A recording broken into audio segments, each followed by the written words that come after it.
ഹൃദയത്തോടെ ഞാൻ സ്തുതി പാടിടും എൻ്റെ യേശുനാഥ.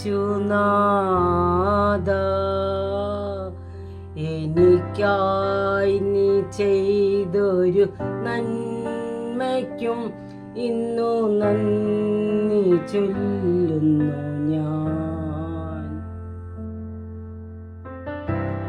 എല്ലാം നന്മയ്ക്കായി സ്വർഗദാതൻ ചെയ്തിടുന്നു. എല്ലാം നന്മയ്ക്കായി സ്വർഗദാതൻ ചെയ്തിടുന്നു.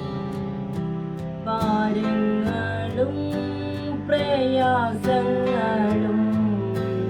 രോഗങ്ങളും എല്ലാ ദുഃഖങ്ങളും എൻ്റെ താതൻ വന്നിടുമ്പോൾ എന്നെ അവൻ സ്നേഹിച്ചു.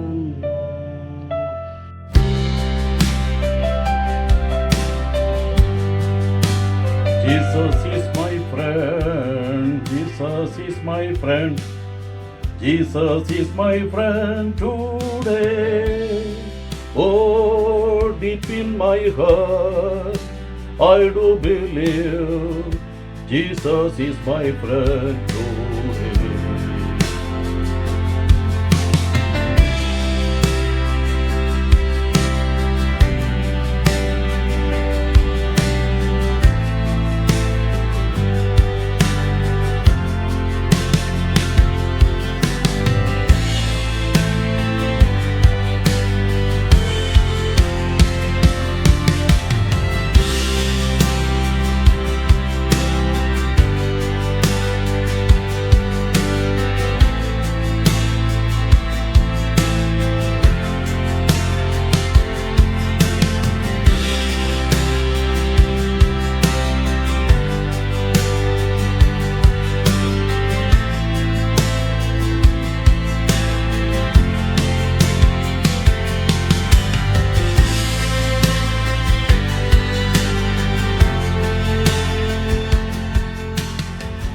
യേശുക്രിസ്തുവിന്റെ ജനനം ഇപ്രകാരമായിരുന്നു.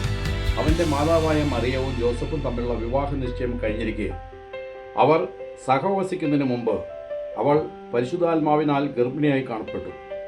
അവളുടെ ഭർത്താവായ ജോസഫ് നീതിമാനാകയാലും അവളെ അപമാനിതയാക്കാൻ ഇഷ്ടപ്പെടായകയാലും അവളെ രഹസ്യമായി ഉപേക്ഷിക്കുവാൻ തീരുമാനിച്ചു. അവൻ ഇതേക്കുറിച്ച് ആലോചിച്ചുകൊണ്ടിരിക്കെ കർത്താവിൻ്റെ ദൂതൻ സ്വപ്നത്തിൽ പ്രത്യക്ഷപ്പെട്ട് അവനോട് പറഞ്ഞു, ദാവീദിന്റെ പുത്രനായ ജോസഫ്, മറിയത്തെ ഭാര്യയായി സ്വീകരിക്കാൻ ശങ്കിക്കേണ്ട. അവൾ ഗർഭം ധരിക്കുന്നത് പരിശുദ്ധാത്മാവിൽ നിന്നാണ്. അവൾ ഒരു പുത്രനെ പ്രസവിക്കും. നീ അവന് യേശു എന്ന് പേരിടണം. എന്നാൽ അവൻ തൻ്റെ ജനത്തെ അവരുടെ പാപങ്ങളിൽ നിന്ന് മോചിപ്പിക്കും. കന്യക ഗർഭം ധരിച്ച് ഒരു പുത്രനെ പ്രസവിക്കും. ദൈവം നമ്മോടുകൂടെ എന്നർത്ഥമുള്ള എമ്മാനുവേൽ എന്ന് അവൻ വിളിക്കപ്പെടും എന്ന് കർത്താവ് പ്രവാചകൻ മുഖേന. Happy Christmas. Happy Christmas. Happy Christmas all.